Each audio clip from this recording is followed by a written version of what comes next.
내일 문재인 대통령과 북한 김정은이 함께 의장대를 사열합니다. 남북은 비무장지대 토소 GP를 철거하는 방안도 논의할 것으로 알려졌습니다. 백악관은 북한 비핵화 움직임이 옳은 방향으로 가고 있다고 평가했습니다. 정의용 실장과 볼턴 보좌관은 완전한 비핵화를 목표로 공조 방안을 논의했습니다. 경찰이 드루킹 일당이 지난해 대선 전후에 댓글 조작을 했는지도 수사합니다. 김경수 의원 보좌관은 오는 30일 소환합니다. 박근혜 정부 청와대에 특수활동비를 상납한 혐의로 기소된 전직 국정원장 3명에 대한 결심 공판이 오늘 열립니다. 오늘의 첫 번째 소식입니다. 남북 정상회담을 하루 앞두고 오늘 판문점에선 비서실장과 외교 안보 관련 장관들이 모두 참석하는 최종 리허설이 열립니다. 북측 수행원 명단과 리설주 동행 여부도 오늘 공개됩니다. 장용욱 기자입니다. 오늘 오후 판문점에서 우리 측 최종 리허설이 진행됩니다. 오늘 리허설에는 임종석 대통령 비서실장과 정의영 국가안보실장을 비롯해 국정원장, 통일, 국방, 외교장관 등 우리 측 공식 수행원 6명이 모두 참석합니다. 오늘 리허설은 지난 24일 우리 측 첫 리허설과 어제 남북 합동 리허설을 종합한 최종 형태로 진행됩니다. 이와 함께 남북 정상회담 준비위원장을 맡은 임종석 실장이 오늘 오전 11시 메인 프레스센터에서 정상회담 공식 시작 시간과 세부 일정안을 공개합니다. 이 자리에서 아직 공개되지 않은 북측 공식 수행원 명단과 리설주 여사의 동반 여부 등도 공개될 것으로 보입니다.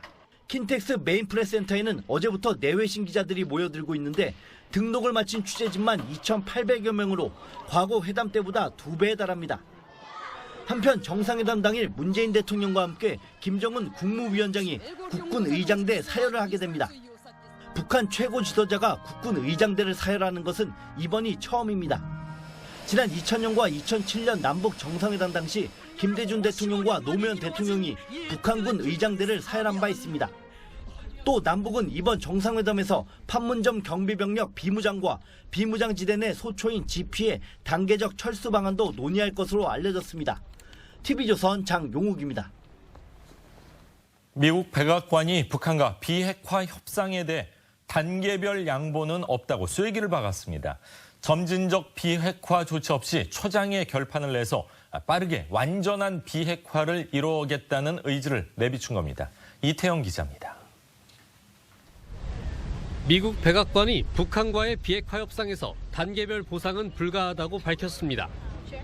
백악관 국가안보회의 관계자는 우리는 북한이 취하는 매 조치마다 양보하는데 관심이 없다며 과거 행정부의 실수를 되풀이하지 않겠다고 말한 것으로 전해집니다. 이는 완전하고 검증 가능하며 불가역적인 비핵화가 이뤄지기 전까지는 점진적인 대북제재 해제는 없다는 원칙을 재확인한 겁니다. 북한의 단계적 양보 요구 등 시간 벌기를 허용하지 않고 완전한 비핵화를 일괄 타결로 이루겠다는 의지를 보인 겁니다. 백악관도 이와 관련해 현지 시간 24일 정의용 청와대 국가안보실장과 존 볼턴 백악관 국가안보 보좌관이 완전한 비핵화에 초점을 두고 논의를 나눴다고 밝혔습니다. 트럼프 대통령도 어제 핵무기를 제거하는 것만이 비핵화라며 간단한 합의로 승리를 주장하지 않겠다고 강조했습니다. 북한의 핵실험장 폐기 같은 동결 조치만으로는 어떠한 합의도 없을 거라는 점을 강조한 겁니다.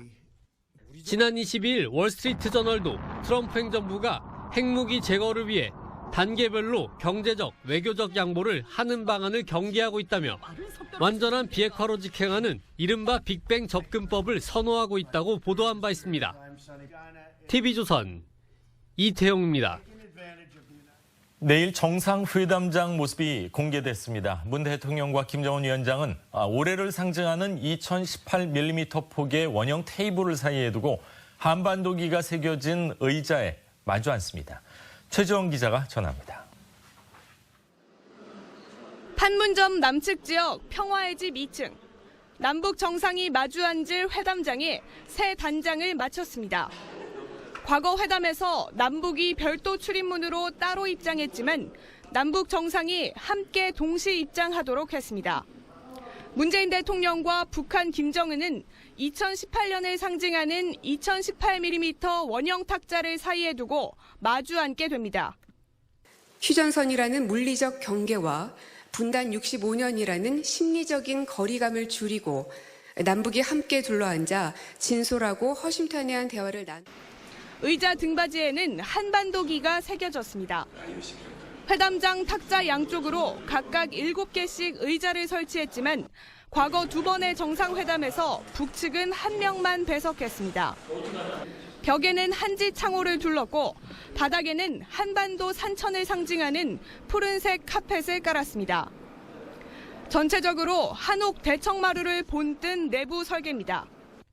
한라산 전경이었던 벽면 그림은 상팔담에서 본 금강산으로 바뀌었습니다. 저희 어머니는 2004년에 이산가족 상봉 행사에 뽑혀서 금강산에서 북한의 여동생을 만났습니다. 그때 저도 어머니 모시고 처음으로 이모를 만났습니다.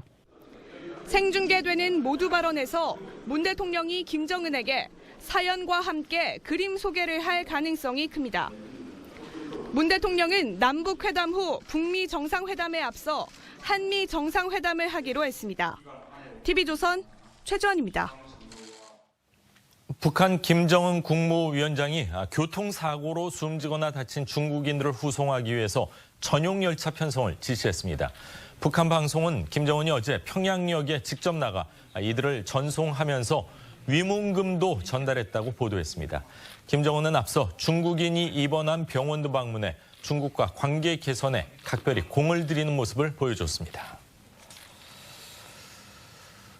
한미양국군이 오늘 독수리 연습을 끝냅니다. 올해 독수리 연습에는 미군 11,500명과 국군 30만 명이 참가했습니다. 특히 이달 초에는 포항 일대에서 대규모 상륙 훈련을 했는데 정상회담을 앞둔 시점이라 훈련 장면은 공개하지 않았습니다. 한미양국은 내일 컴퓨터 훈련인 키 리솔브 훈련도 일시적으로 중단할 방침입니다.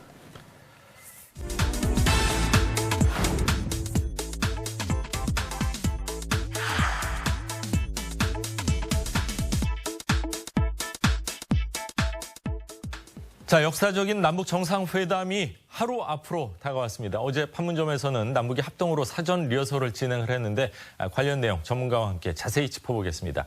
신범철 아산정책연구원 안보통일센터장, 소종섭 전 시사저널 편집국장과 함께하겠습니다. 안녕하십니까? 어서 오십시오. 안녕하세요. 반갑습니다. 자, 어제 있었던 남북 합동 리허설 잘 진행이 된 것 같습니다. 네, 그렇습니다. 북측에서 이제 김창선 국무위원회 부장을 단장으로 한 선발대가 내려와서 예. 우리 측의 권혁기 춘추관장이라든지 조한기 의전비서관 등과 이제 리허설을 진행을 했습니다. 이 생중계, 특히 이제 북측 지도자 김정은 위원장과 관련해서 생중계되는 게 처음이다 보니까 예. 북측 입장에서 굉장히 이제 기술적인 부분을 꼼꼼하게 따진 것으로 알려져 있고요. 그렇겠죠. 예, 두 이제 정상이 만나는 장면이라든지 예. 동선이라든지 또 카메라의 각도를 어떻게 할 것인가 이런 부분에 대해서 철저하게 리허설을 진행을 했습니다. 예. 그리고 이제 그 만찬에서 이제 북한 그 옥류관 냉면을 먹기로 돼 있지 그렇죠. 않습니까? 예. 그래서 그 냉면이 만드는 제면기를 북측 통일각에 이제 갖다 놨는데 거기에서 실제로 냉면을 바로 이제 뽑는군요, 면을. 뽑아서 배달하는 그 자체를 예. 또 정확하게 리허설을 하기도 했습니다. 뭐 수석 요리사가 왔다고 하니까 뭐 냉면 맛은 전혀 문제가 없을 것 같은데 기대가 됩니다. 자, 남북 정상회담 열릴 평화의 집도요, 리모델링 공사가 해서 새롭게 단장이 됐습니다. 청와대는 어제 회담장 내부 모습을 공개했는데 브리핑 내용 잠시 들어보시죠.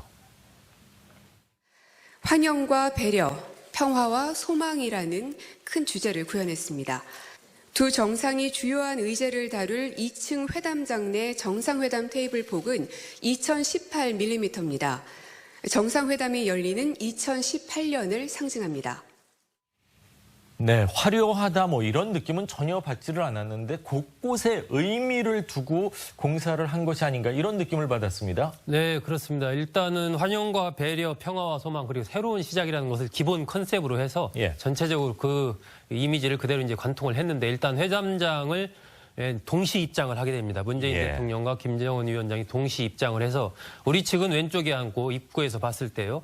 북측은 이제 오른쪽에 앉아서 회담을 진행을 하게 되는데 의자가 전부 양쪽에 7개씩 14개가 놓여지게 됩니다. 예. 양측 정상이 앉는 의자는 흰색이고 나머지는 전부 이제 노란색인데 정상이 앉는 의자 뒤쪽 등받이에 울릉도, 독도, 또 제주도가 나와 있는 이른바 한반도기를 예. 이렇게 새겨진 그림을 갖게 되고 이 타원형으로 탁자는 만들었습니다. 그것은 이제 처음 양측 정상이 만나기 때문에 아무래도 뭐 사각으로 하면 좀 심리적인 부담감 이런 것들도 있을 수 있으니까 그런 거리를 좀 줄이기 위해서 타원형으로 했고 그 양측 정상 간의 거리를 2018년을 상징하는 2018mm 로 딱 맞췄습니다. 그렇게 했고 회담장 벽면에 이제 그림은 2001년에 신장식 화가가 그린 상팔담에서 본 금강산이라는 그림을 걸었습니다.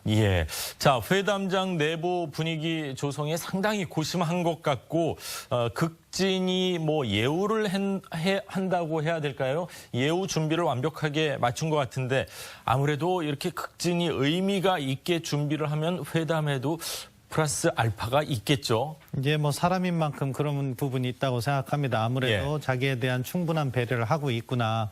그러면서 조금 더 우호감이 이렇게 넓어지는 그런 측면이 있는데요.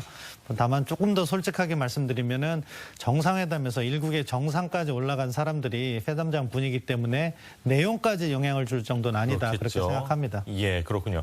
자, 회담을 하는 데 있어서 김정은의 뭐 비핵화 의지가 회담을 통해서 조금 이렇게 마음이 변하거나 그럴 수가 있는 겁니까? 국제사회에서 어떤 회담이라는 게 정상 간의 1대1 단독 면담을 통해서 내 마음이 흔들리고 변하는 경우가 종종 있습니까? 아니면은 그거는 절대로 변하지 않는 불변의 법칙입니까? 대부분 99% 정도는 이미 다 준비가 되어 있고 결심을 해서 있고 1% 정도의 약간의 그 뭐 어떻게 운용폭 그런 게 있을 건데 북한 같은 경우에는 그래도 김정은 1인 지배 체제에 있기 때문에 김정은 위원장이 마음을 조금 바꾼다고 해서 별 문제가 되지 않습니다. 따라서 그 가능성은 열려 있다고 보고요. 비핵화 부분에 있어서 아마 자기도 양보할 수 있는 구역을 가지고 올 겁니다. 최소한의 언급 수준, 그거보다 조금 나간 수준, 이 두 가지 정도를 갖고 올 텐데 가능하면 북한의 입장에서 보다 유리한 이야기를 계속해서 하겠죠.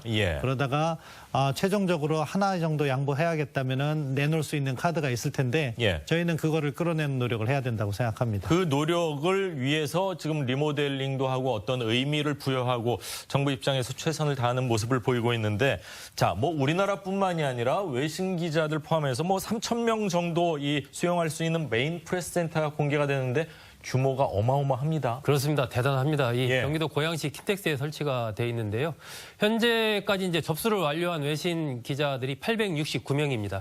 전 세계 41개국에서 오는 것으로 돼 있고 우리 국내 기자까지 포함하면 현재 2,850명이 이제 등록을 한 상황이거든요. 그런데 뭐 당일까지도 현장 등록도 가능하니까 한 3,000명 정도 등록을 하지 않을까 이렇게 예상이 되고 전체 이 메인 프레스 센터의 어떤 크기가 우리 축구장 하나 정도 크기입니다. 굉장히 큰 거죠. 큰 것이고 브리핑룸 같은 경우도 1,000명이 한 번에 앉을 정도의 그런 정도의 브리핑룸이 마련이 돼 있고 또 통역실이라든지 번역실 또 이제 기도실이 마련이 돼 있습니다. 뭐 이슬람교도 같은 경우에 이제 기도를 하루에 몇 번씩 해야 되니까 그 메카 방향이 어딘지를 알려주는 나침반까지 갖다 놨다고 하니까 상당히 세심하게 준비를 한 것 같습니다. 정말 세심하게 준비를 한 것 같습니다. 자, 대한민국에 기자가 이렇게 많구나. 저는 깜짝 놀랐었는데 자, 김정은 위원장을 맞이할 때 국군 의장대 사열도 하기로 결정을 했습니다.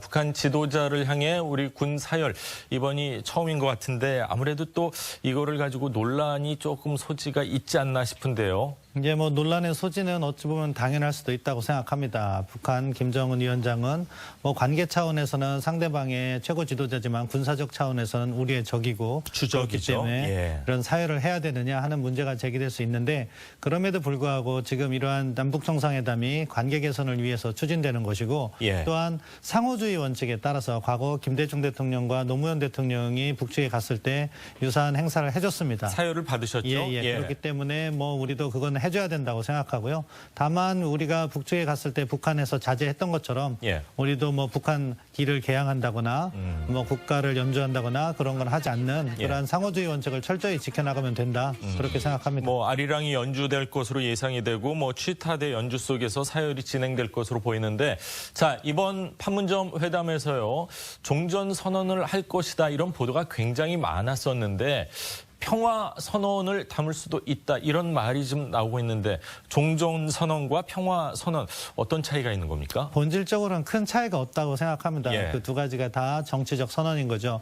하지만 그 이름에서 가져올 수 있는 정책적 뉘앙스라는 것이 있는데 예. 종전 선언을 한다고 하면은 사실은 한반도 전쟁의 당사자가 한국도 포함되지만 예. 미국이라든가 또 중국 이쪽에서 불만이 나올 수가 있습니다. 예. 그렇기 때문에 그것을 갖다 꼭 한국 전쟁에 맞추기보다는 한반도 평화를 상징한다는 개념에서 평화 선언으로 하는 것이고요. 예. 또 정전 선언이라고 해서 조금 그것이 북한 비핵화에 비해서 먼저 이렇게 진행될 경우에 그런 북측에서 나중에 뭐 주한미군 철수라든가 다른 요구 사항을 또 이렇게 제기할 수 있기 때문에 예. 좀 정치적 의미를 바꾸는 방향에서 종전이 아니라 평화 선언을 강조하는 쪽으로 결심을 한 것 같습니다. 그렇군요. 평화 선언을 하면은 그게 종전을 선언하는 거랑 똑같은 의미가 있는 겁니까? 아니면 조금 더 별개의 문제입니까? 기본적으로 종전 선언은 한반도에서의 전쟁을 종식시킨다는 그렇죠. 그것의 중점적인 목표가 있다고 볼 수 있겠는데요. 네. 평화 선언은 조금 일반적인 거라고 볼 수 있겠죠. 어떻게 보면은 조금 더 포괄적이다 이렇게 봐도 그렇습니다. 될까요? 6.15 공동선언과 14 합의도 평화 선언으로도 볼 수 있는데요. 예. 아무튼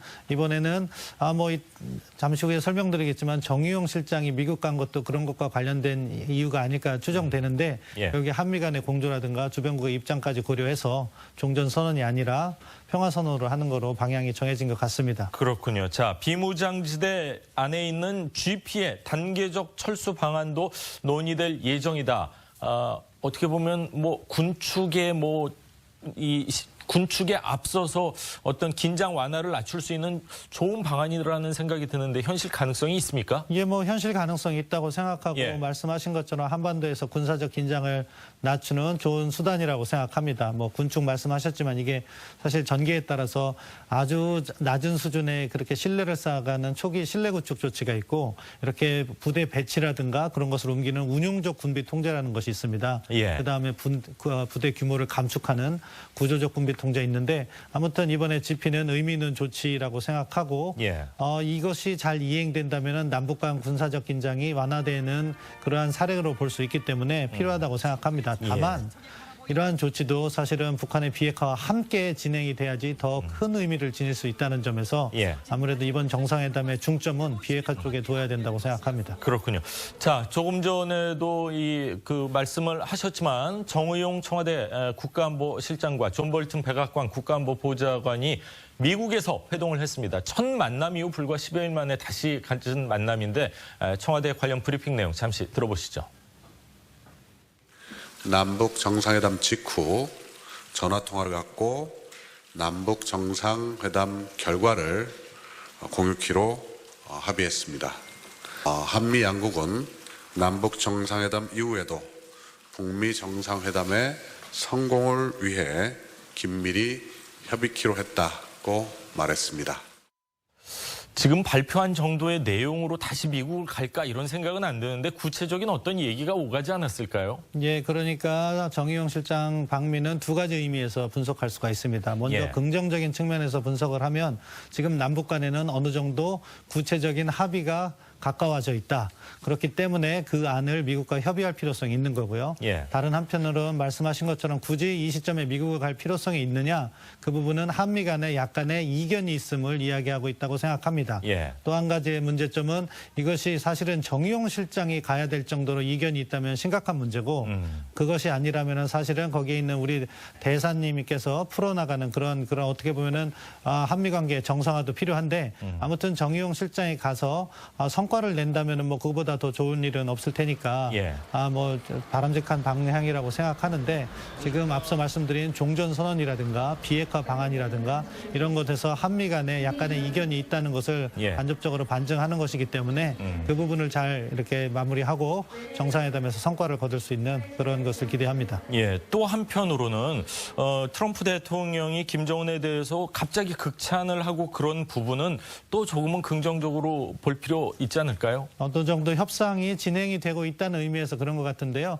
샌더스 백악관 대변인이 이야기를 했습니다. 예. 그래서 김정은 위원장을 높이 평가한 것이 아니라 대화에 나오는 김정은 위원장에 대한 평가를 한 거라고 설명을 했는데 중요한 것은 지금 트럼프 대통령은 원래 시진핑 주석도 보면은 위대한 지도자다 하면서 중국에 대한 압박을 계속 하듯이 북한에 대해서도 김정은 위원장은 띄워주면서 비핵화를 갖다 요구하는 일종의 트럼프 대통령의 협상 전략이기 때문에 너무 트럼프 대통령의 말 한마디 한마디에 집중할 필요는 없다. 다만 미국이 가지고 있는 비핵화 기조 CVID라는 완전하고 검증 가능한 비핵화가 잘 추진될 수 있도록 그 부분에 있어서 우리가 미국을 더 설득하고 또 미국이 필요하다는 사항에 대해서 우리가 협조하는 그러한 철저한 공조가 필요하다고 생각합니다.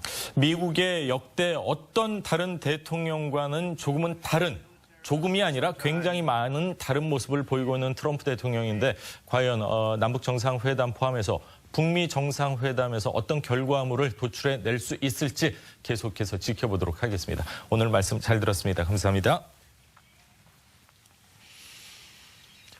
경찰이 어젯밤 TV조선 보도본부에 대한 압수수색을 시도했습니다. 누름나무 출판사 태블릿 PC 유출에 대해선 당사자인 수습 기자가 조사를 받고 노트북과 휴대전화까지 제출했는데 굳이 언론사를 뒤지려 했습니다. 경찰은 정작 드루킹 사건의 핵심 증거인 김경수 의원의 휴대전화는 압수조차 안 했습니다. 차정승 기자입니다. 경찰 수사관 10여 명이 광화문 TV조선 본사 앞에 모여듭니다. 본사 기자가 느릅나무 출판사에서 태블릿 등을 가지고 나왔던 사건을 수사하겠다며 기자가 근무하는 보도본부 진입을 시도했습니다. TV조선 기자와 직원 100여 명은 경찰 압수수색이 언론 자유 침해라는 성명서를 내고 진입을 막았습니다. 판사가 발부한 영장에 의해서 그 내용만 하겠다고 저희가 지금 고지드렸습니다. 앞서 TV조선은 이번 사건이 입사 4개월 된 수습기자의 취재 욕심에서 비롯된 일임을 인정하고 사과했습니다. 해당 기자는 휴대전화와 노트북도 경찰에 제출하고 자택 압수수색도 받았습니다. 포렌식 검사만으로도 충분히 다운로드 여부를 알 수 있는데도 불구하고 이렇게 행동하시는 것은 정말 납득하기 힘듭니다. TV조선 기자협회는 성명서에서 드루킹 사건 핵심 관련자의 휴대전화조차 확보하지 않은 경찰이 본사에만 엄격한 잣대를 들이미는 저희가 의심스럽다고 밝혔습니다. 대치 상황은 경찰이 다시 오겠다는 말을 남기고 돌아가 20여 분 만에 끝났습니다. TV조선 차정승입니다. TV조선 압수수색 시도에 대해서 야당은 권력 앞에서 철저히 망가지고 있다고 비판했습니다. 한국기자협회장은 어떤 상황에서도 언론 자유 탄압은 안 된다고 밝혔습니다. 김지수 기자입니다. 바른미래당은 사법부가 권력 앞에 철저히 망가지는 모습이 처참하다고 비판했습니다. 경찰은 김경수 의원의 휴대전화조차 확인하지 않고 있고 검찰이 금전거래가 확인된 김 의원 보좌관의 휴대전화 압수수색 영장은 기각한 점을 지적한 겁니다.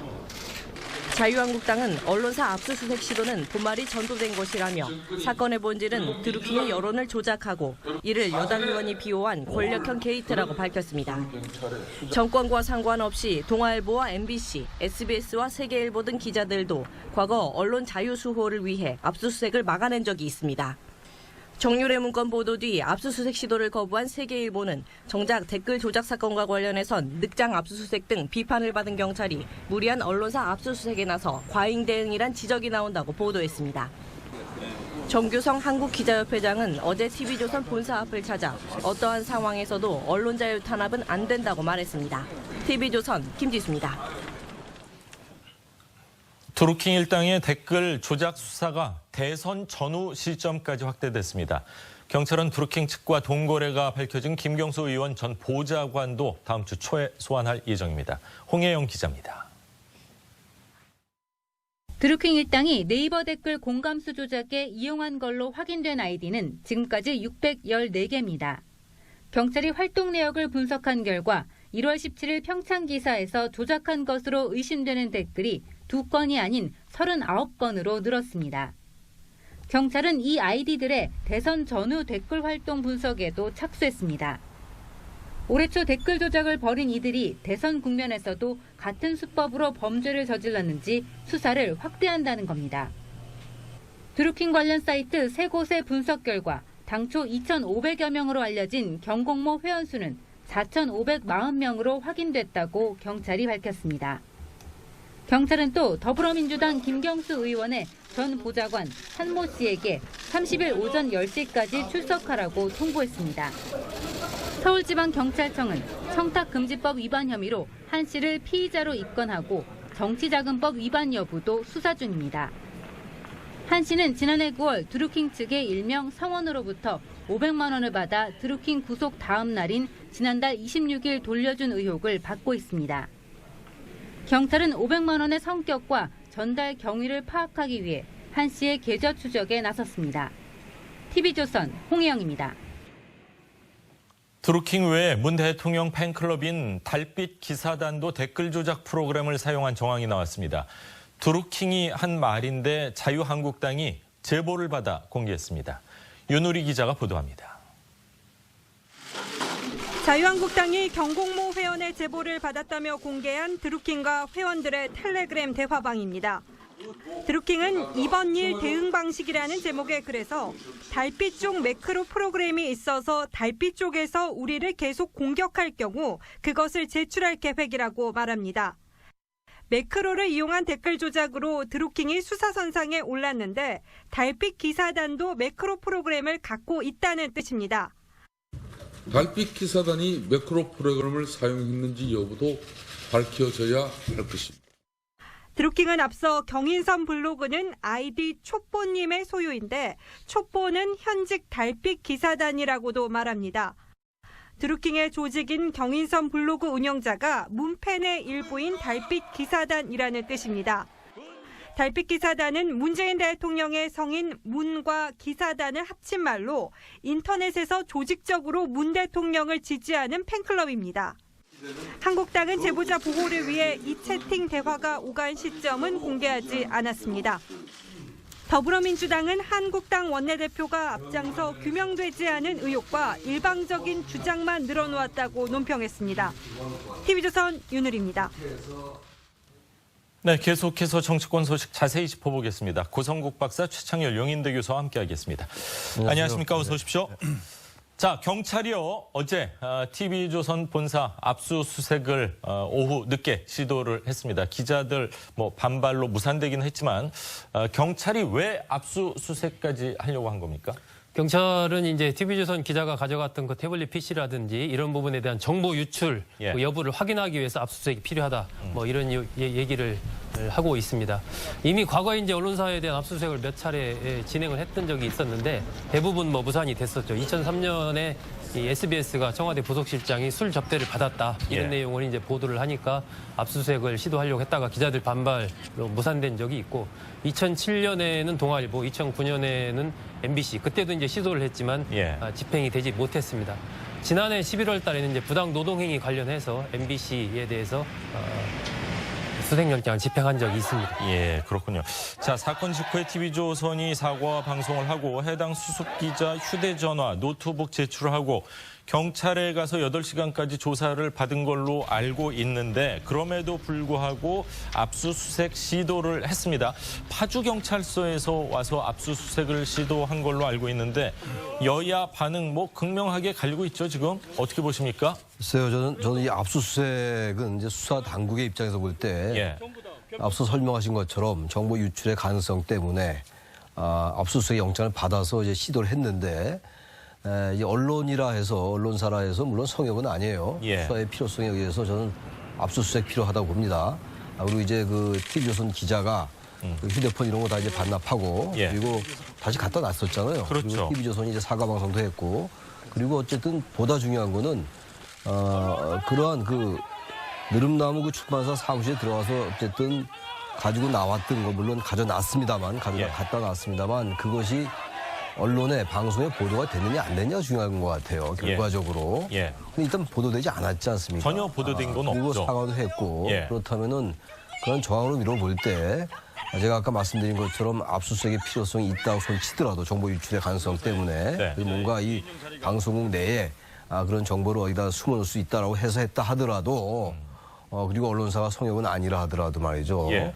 아까 그런 여러 가지 정황이 있는 상황 속에서 다 반납도 하고 사과도 했고 이런 상황 속에서 꼭 압수수색 영장을 발부해서 했어야 되느냐. 예. 이런 지적은 안 할 수가 없어요. 왜 그러냐면은 언론사가 성역은 아니라 하더라도 언론사, 방송사, 신문사 이런 것들에 대한 압수수색은 언론 탄압으로 직결될 수밖에 없는 상황이에요. 특히 야당이 지금 이 부분을 집요하게 공격하고 있는 거잖아요, 지금.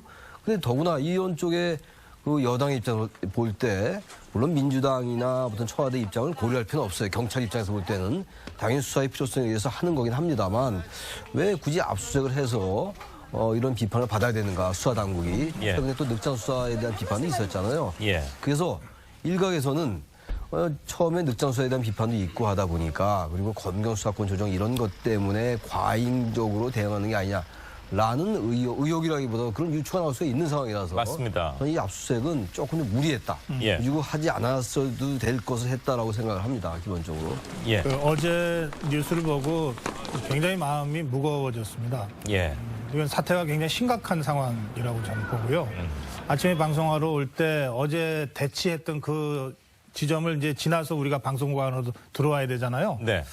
그때도 그 마치 20, 30년 전에 이 권위주의 독재 시절에 언론사가 광고 탄압당하고 뭐 직접 그 편집부에 정보 기관원들이 들어와서 행패를 부리고 그때가 막 순간적으로 떠오르더라고요. 저는 어제부터 여러 가지 언론과 관련된 생각을 하게 됐는데요. 저는 이 사건을 이렇게 봅니다. 그러니까 경찰의 압수수색 사건. 드루킹이라는 달을 가리키고 있는데 손가락에 묻은 티를 조사하겠다고 경찰이 달려든 겁니다. 일부 언론에서는 그래서 TV조선 절도 사건 이렇게 보도를 하던데 아무리 생각해도 제 양심상 절도라는 단어를 쓸 수가 없어요. 굳이 따지면 적절하지 못한 방법으로 의혹만 앞세워서 취재를 하다가 잘못된 거죠. 그리고 그 부분은 기자였었고요. 그리고 그 부분은 TV조선이 언론사로서 그 즉각적으로 이거는 취재 방법이 잘못됐다고 판단해서 시정 조치를 내린 거 아닙니까?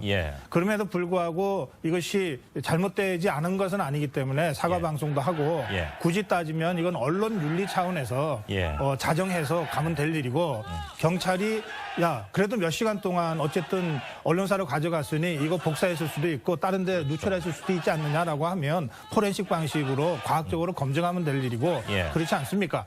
그래도 의혹이 풀리지 않을 때 뭐 언론사에다가 협조 요청을 한다든지 뭐 자료를 제출해 달라든지 여러 가지 단계별로 합리적인 수준의 방식들이 있는데 불문곡직 압수수색하겠다고 온 겁니다. 그러니까 그 점에서 저는 지난번에 청와대에 TV조선 그 승인 그 허가 취소하라라고 하는 청원이 왔을 때부터 제가 여러 차례 말씀드렸습니다. 이것은 TV조선만의 문제가 아니다. 다른 언론이 이 사태에 대해서 어떻게 공동 행동하는지도 중요해졌다.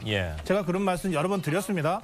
어제 현장에 기자협회장이 와서 이 문제를 언론 자유와 관련된 문제로 인식하면서 성원을 보낸 거는 매우 적절하다고 보고요. 저는 이 문제를 정말 다시 한번 촉구합니다. 모든 언론이 자신의 문제로 생각하고 이 상황에 대해서 공동 대처해야 된다. 그렇게 꼭 말씀드립니다. 뭐 압수수색이라는 건 뭐 경중이 있고 뭐 우선순위가 당연히 있을 텐데 자 드루킹과 동거래를 한 김경수 의원의 전 보좌관은 내일이나 모레나 소환되는 게 아니라 무려 나흘 후에 소환을 하면서 물건을 갖다가 뭐 복사했을 수도 있습니다. 그건 뭐 전혀 알 수는 없겠지만 아까 말씀하신 대로 뭐 포렌식 방식이나 여러 가지로 할 수도 있는 건데 방송국에 와서 압수수색하겠다는 거는 사실 잘 이해는 안 되는 부분이 있는 것 같습니다.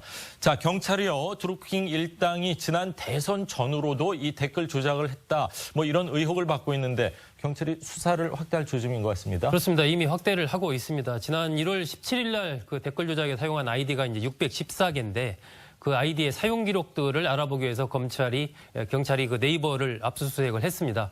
그것을 통해서 이 614개 아이디가 어떤 댓글을 달았는지 또 어떤 글에 이른바 공감 추천, 비호감 추천 등을 눌렀는지 그것을 이제 확인해 보겠다는 얘기고요. 이것은 결국 지난해 지난해 나와 같은 이제 대선 국면에서 이 614개 아이디가 어떻게 움직였는지 그것을 알아보겠다라는 그런 것으로 지금 판단이 되고 있습니다. 예. 또한 경찰이 이제 압수수색 과정에서 이른바 매크로 시스템 여러 개를 합친 것과 같은 킹크랩 시스템을 서버를 확보한 것으로 지금 알려지고 있기 때문에 예. 그 킹크랩 서버를 통해서 이미 그 서버는 1월 15일 드루킹 김 씨가 이 매크로 시스템을 구입하기 전에 예. 이미 확보한 그런 상황이기 때문에 그렇다면 이 킹크랩 서버는 어떤 식으로 또 작동이 됐는지 예. 이런 부분에 대한 수사가 진행이 되고 있기 때문에 수사 예. 결과에 따라서 지난해 대선 그리고 그 국면 과정에서 과연 어떤 일이 있었는지에 대한 어떤 결과가 나올 것으로 보입니다. 뭐 시중에서는 킹크랩이 나왔으니까 조만간 랍스터도 나올 것이다. 뭐 이런 얘기까지 뭐 이렇게 비아냥거리는 그런 분위기가 있는 것 같은데, 자 500만 원을 받았다. 뭐 돌려준 김경수 의원의 전 보좌관. 경찰이 뭐 다음 주쯤 소환할 예정이라면서요? 예, 지금 30일 오전 예. 소환하는 것으로 그렇게 돼 있고요.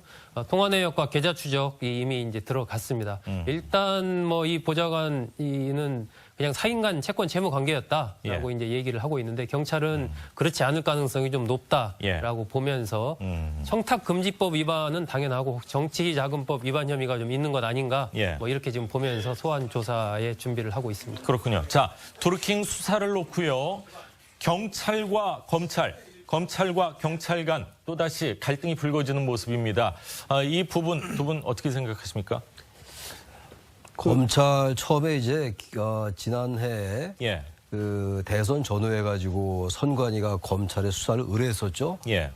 근데 고발했던 건 아니에요. 고발한 건 아니고 수사를 의뢰했는데 어쨌든 영장, 압수수색 영장 이런 것들이 이제 법원으로부터 발부되지 않고 해서 검찰로서는 결국 무혐의 처분했다라는 게 검찰의 얘기예요. 예. 그리고 난 다음에 올해 1월 달에 그 올림픽 관련해 가지고 댓글 조작이 불거지고 이제 이 사건이 여기까지 왔어요. 예. 그리고 난 다음에 이제 경찰이 지금 많은 인력을 보강하고 지금 수사를 하고 있습니다. 지금 경찰에서도. 그리고 이민주 서울경찰청장도 여러 가지 애로가 있었다는 얘기를 하고 있는데 예.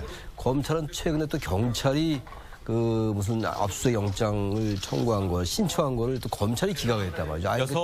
여섯 건을 신청을 했는데 4건을 기각을 했더라고요. 법원에 아예 영장 청구도 안 했던 거죠. 예. 경찰이 신청을 했는데 기각했다라고 우리가 맞습니다. 얘기하는 건데 그러다 보니까 이제 경찰은 예. 경찰이 뭔가 하려 하는 이런 것들 방해하냐라고 이제 그런 취지의 얘기를 하고 있고 검찰은 검찰대로 왜 비밀리 수사해야 될 걸 이걸 다시 영장을 재청구하는 이런 노력을 하지 않고 드러내냐 이런 얘기예요. 그러니까 다시 말하면 얘기가 좀 길어졌는데 검찰과 경찰이 어쨌든 이 검경 수사권, 검찰과 경찰의 이 권한 조정 문제를 가지고 상당히 신경전을 하는 건 분명한 것 같아요. 예. 게다가 현실적으로 이 김경수 의원이 연루돼 있는 게 맞고 그것이 불법인지 불법이 아닌지는 뭐 앞으로 밝혀져야 될 일입니다만 어쨌든 연루돼 있고 김경수 의원은 문재인 대통령의 복심이다라고 알려지고 있다 보니까 검찰과 경찰이 우리가 뭐 단정하기 어렵다 하더라도 상당히 이 부분을 의식하고 있는 게 아닌가라는 느낌은 들어요. 예. 지금 경찰과 검찰의 행태를 보면 참 보기 딱합니다. 예. 뭐 국민이 다 알고 있는 거 아닙니까? 검찰과 경찰이 지금 제일 중요하게 생각하는 게 뭔지. 뭐 수사권 조정 아닐까요? 그렇습니다. 예. 검경 수사권 조정 문제를 검찰도 경찰도 조직 전체의 문제로 보고 이걸 제일 중요하게 생각합니다.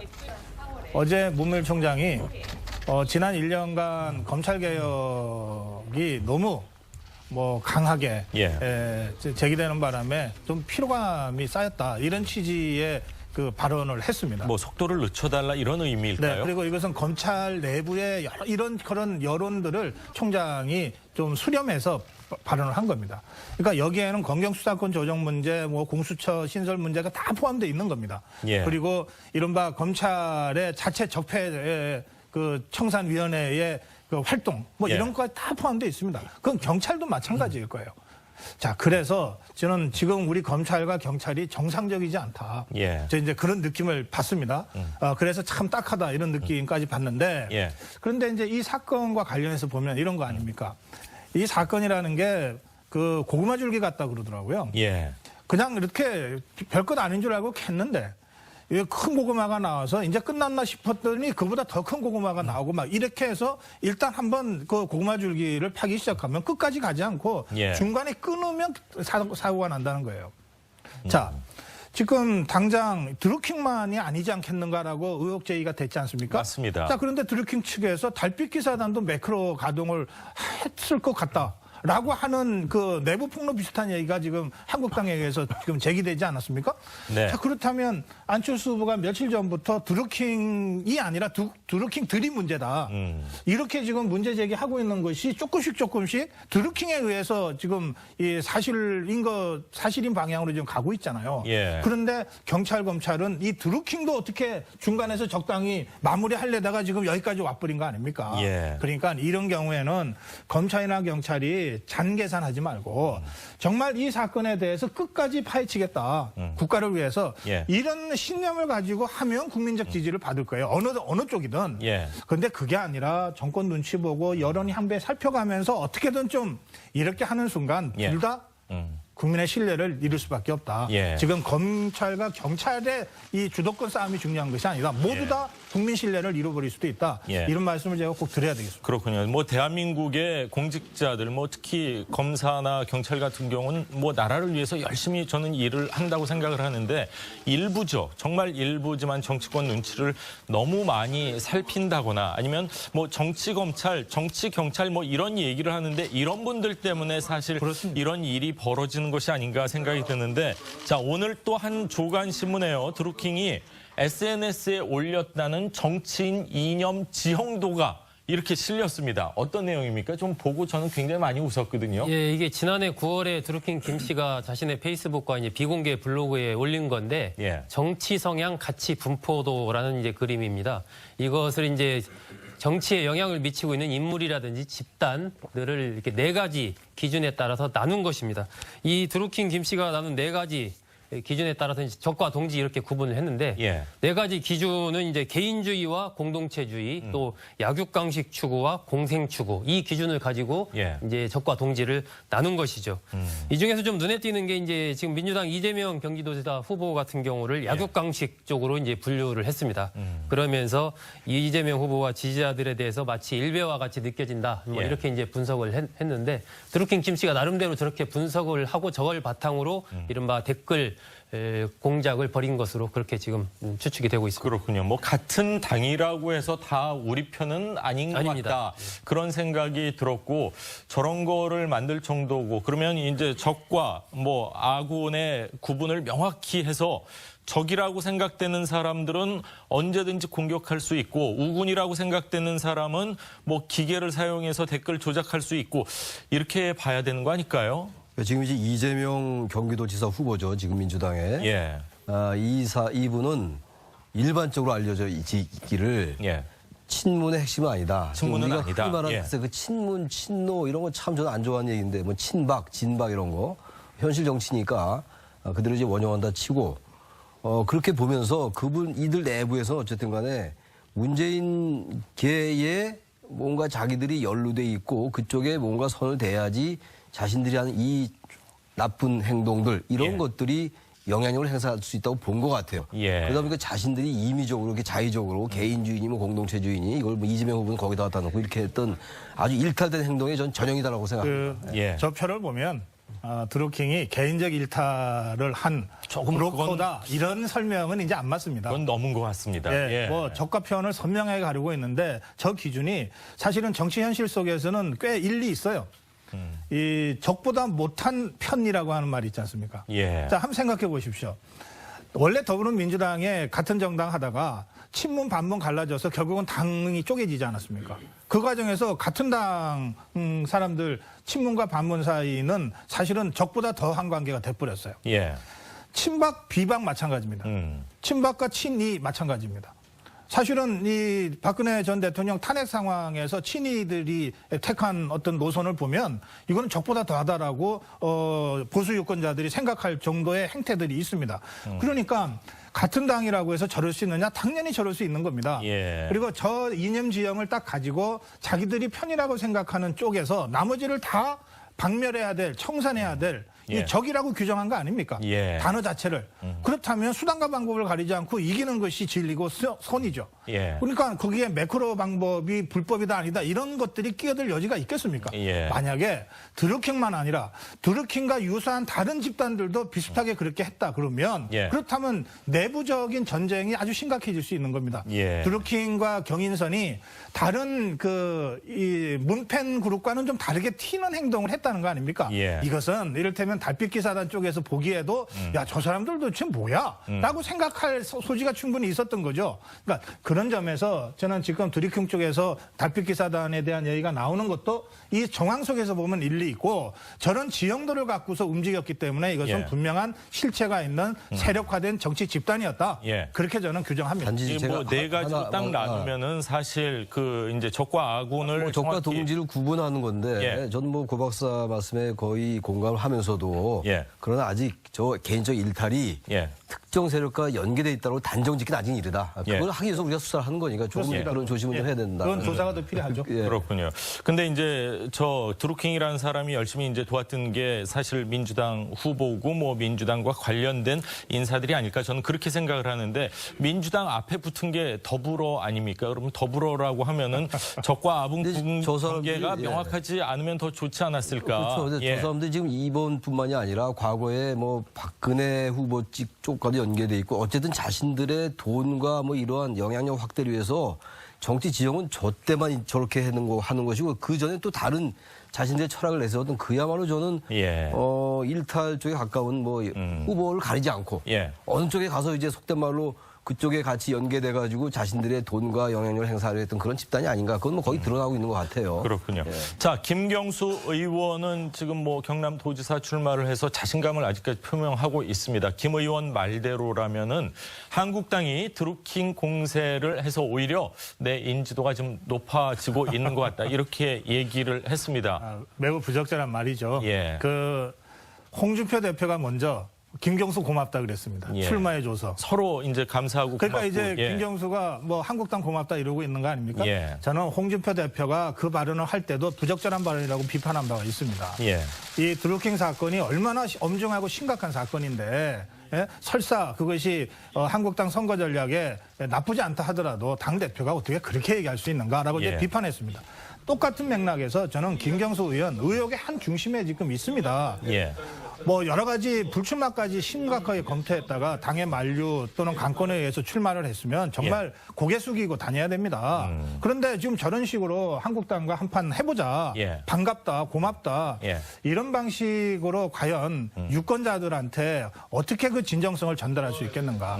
이것은 김경수 후보 개인의 부적절함 뿐만 아니라 더불어민주당이 지금 전체적으로 상당히 이 국정 운영을 좀 오만하게 하고 있는 것이 저렇게 표출되고 있는 거 아니냐? 저는 그렇게 생각합니다. 그럼에도 불구하고 가장 최근의 여론조사에서는 압도적이란 표현은 좀 그렇습니다만 여전히 1위를 달리고 있는 건 사실입니다. 저 조사는 오차범위 내의 혼전을 보여주는 조사 아닌가요? 오차범위 내에 있군요, 지금. 네, 그렇습니다. 오차범위 내의 혼전이기 때문에 사실은 차이가 좁혀졌다고 볼 수 있는 겁니다. 지난번 여론조사와 이제 비교를 정확하게 해야 되겠습니다. 지난번 여론조사 때는 무응답이 오히려 1등이 가장 많지 않았습니다. 그다음에 37%인가가 무응답이었죠. 최 교수님. 지난번 조사에 비해서는 지금 말씀처럼 많이 좁혀진 거예요. 그때는 한 12% 정도 차이였었던 것 같은데요. 그리고 여전히 지금 무응답도 많이 있는데 지금 아무튼 김경수 의원이나 민주당이 정말 이 선거에 겸하게 임하지 않으면 어려질 수 있어요. 지금 이제 지지율이 여전히 높은 건 물론 오차범위 내라 하더라도요. 오차범위를 넘을 수도 있고 보기에 따라서 그런데 지금 내일 이제 남북 정상회담이 열리잖아요. 그러니까 한반도 평화에 대한 기대가 유권자들 앞에 굉장히 높아요. 지금 진보 보수를 떠나서. 그런데 바로 그러한 부분들이 저런 것과 좀 일정 부분 연계돼 있을 수 있다고 저는 생각합니다. 그래서 이 사안이 지금 민주당의 주장처럼 연계돼 있지 않다면 문제가 없어요. 그것이 뭐 밝혀졌으면 좋겠는데 어떻게 될지 모르겠고 그래서 지금 아까 말씀처럼 이 사안은 좀 민주당도 상당히 엄중하게 접근할 필요가 있다. 너무 이 부분을 무조건 뭐 아니다라고 할 게 아니라 물론 아니라고 저도 믿습니다. 그러고 싶고 그런데 그것들을 해명하기 위한 적극적인 그리고 보다 겸허하고 낮은 자세로 임하는 자세가 필요하다고 생각해요. 그래서 아까 김경수 의원의 발언은 뭔가 파이팅을 하기 위한 그런 뭐 선거 전략의 발언은 나올 수가 있겠다 하더라도 보기에 따라서 비판받을 소리가 좀 있어 보이긴 합니다. 그렇군요.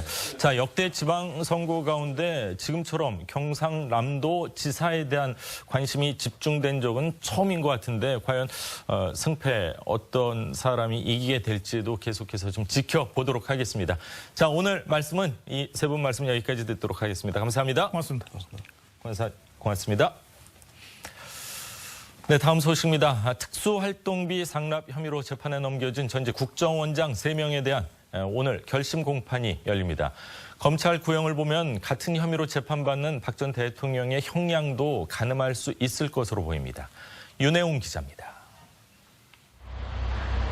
박근혜 정부 시절 국정원 특수활동비 일부를 청와대에 상납한 혐의로 재판에 넘겨진 남재준, 이병기, 이병호 등 전 국정원장 3명에 대해 검찰이 오늘 구형합니다.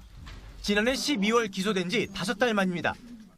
남 전 원장 등은 지난 2013년부터 16년까지 매월 정기적으로 국정원 특활비 36억 원을 청와대에 상납한 혐의를 받고 있습니다. 박 전 대통령은 그제 열린 특활비 뇌물수수 첫 공판에도 참석하지 않았습니다.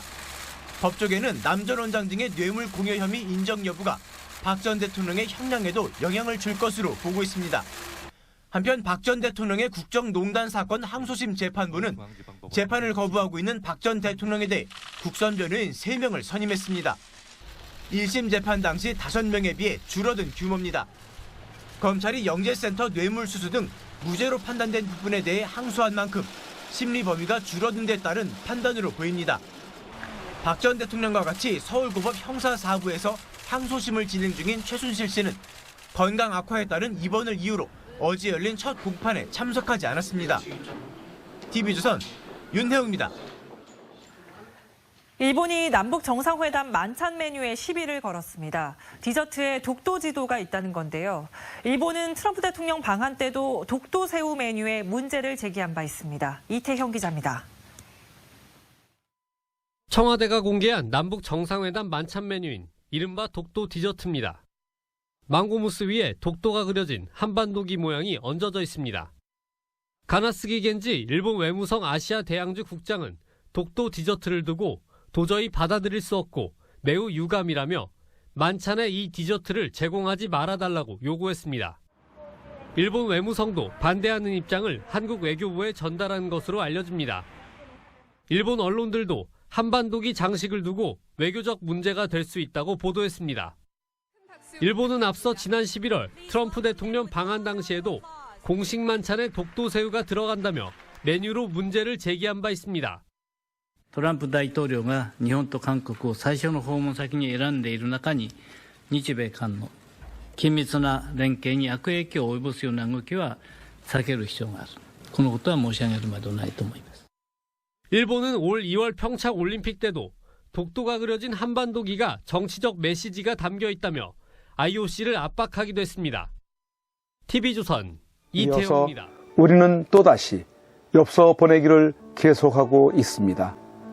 대통령님과 손상대 사회자와 또 뒤를 이어 수감되어 고초를 겪고 있는 김기춘 비서실장과 우병우 수석과 남재준 장군을 비롯한 여러 애국지사들에게 엽서 편지를 보내어 그분들이 힘과 용기를 잃지 않도록 우리 애국 국민들이 늘 기억하고 있다는 것을 표현해 보여드리기를 원합니다. 지난 1차로 제작된 엽서 9종에 이어 제2차 엽서는 99도를 맞이하는 뜻깊은 3.1절에 보급을 하게 되었습니다. 2차로 제작되는 엽서에서 서양화 작가이신 조석주 애국 작가님의 박근혜 대통령 인물화로 제작되었으며 나머지 공용으로 사용하게 될 4종도 매우 뜻깊은 내용으로 제작하였고 후면에 주소를 인쇄해 놓지 않았기에 사실 9종의 엽서 모두를 누구에게나 보내도 되는 공용으로 사용하실 수 있으십니다. 2차로 제작된 박근혜 대통령의 작품에는 물고기가 표현이 되었는데 이는 깨끗함을 상징하는 것으로 박 대통령님의 청렴과 깨끗함을 표현한 것입니다.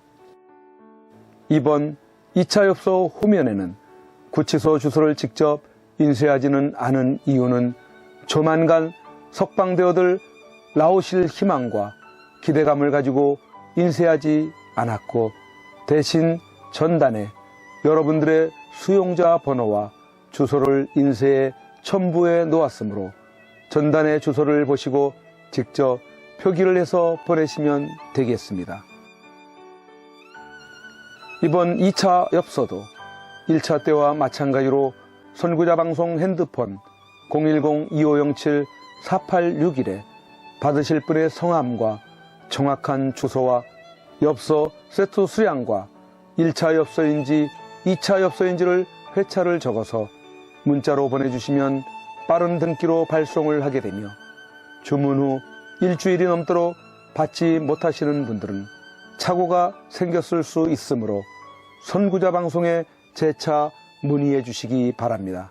선구자 방송에서 그동안 엽서 캠페인을 하고 있는 것을 처음 접하신 분들은 1차 엽서를 주문하시면서 1차 엽서라고 표기해 주시고 1차 엽서를 보내셨던 분들은 2차 엽서를 보내시고자 하실 때는 주문 문자에서 2차 엽서라고 표기를 해 주시기 바랍니다. 엽서 구입 대금은 농협계좌 360-02-140-392로 먼저 입금 후 문자를 주시면 되겠습니다. 엽서 한 세트는 배송비 포함 1만 원을 입금해 주시고 선구자 방송 후원도 겸하신다고 이해해 주시면 감사하겠습니다. 그럼 이제부터 1차 때 제작된 엽서와 2차로 제작된 엽서를 보시겠습니다.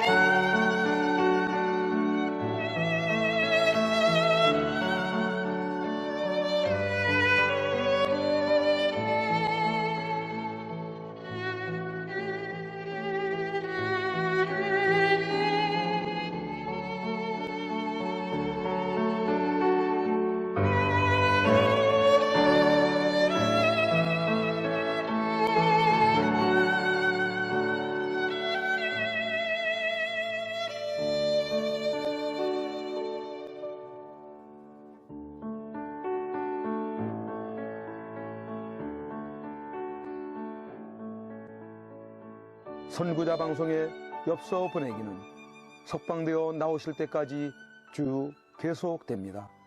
여러분들의 많은 참여를 바라겠습니다.